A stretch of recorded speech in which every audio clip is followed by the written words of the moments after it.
नमस्कार, मी पंजाब डक बीड जिल्ह्यासाठी एक सांगू इच्छितो की आता 19, 20, 21, 22 पर्यंत तुमच्या बीड जिल्ह्यात दररोज वेगवेगळ्या भागात चांगला पाऊस पडणार आहे, पिकाला जीवदान ठरणार आहे.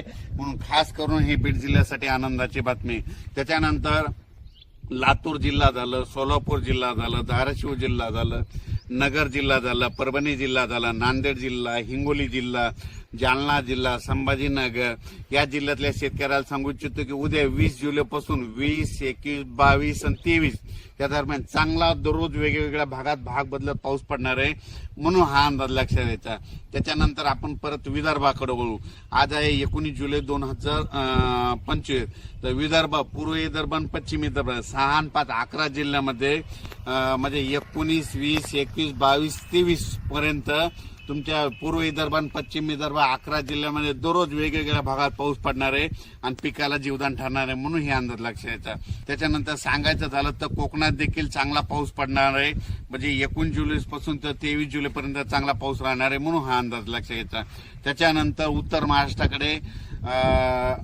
महाराष्ट्राकडे देखील सरीव सरी येत राहणार, म्हणून हा अंदाज लक्षात घ्यायचा. पण राज्यात सांगायचं झालं तर नगर जिल्हा झालं, जळगाव जिल्हा झालं, नाशिक जिल्हा झालं, त्याच्यानंतर बुलढाणा जिल्हा झालं.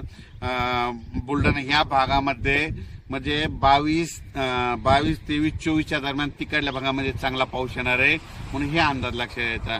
त्याच्यानंतर राज्यातले सर्व शेतकऱ्याला सांगू इच्छितो की खास करून पूर्व विदर्भ आणि पश्चिम विदर्भ की 25च्या नंतर 25 जुलै, 26, 27च्या नंतर विदर्भ, पूर्व विदर्भ, पश्चिम विदर्भामध्ये पुन्हा एकदा मोठा पाऊस येणार आहे. त्याच्यानंतर हे अंदाज त्याचा नंतर दिला ते.